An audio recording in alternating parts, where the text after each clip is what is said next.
Welcome. In this video I will show you how to enable or disable standby mode on iPhone Air. Begin by opening Settings, then scroll down until you find Standby menu, open it, then switch this toggle to the right in order to enable standby mode. And right now you are done, but you can also customize your standby mode in this menu. For example, you can select display and decide when to turn the display off. Once the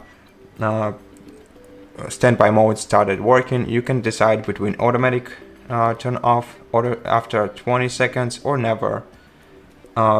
You can also, if you select automatically, you can also toggle motion to wake feature, and you can also enable or disable the night mode feature right here, which will display a standby mode with a red tint in low ambient lighting. Additionally, you can decide whether to show notification by switching this toggle either to the left to disable them or to the right to enable them.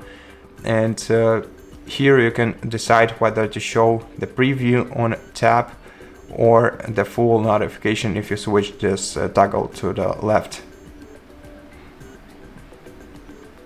And so to enable the standby mode, you have to switch this toggle to the left. And that's basically how it works. Thank you for watching this video. If you liked it, consider subscribing to our channel, leave us a like in the comment below, and I'll see you in the next one.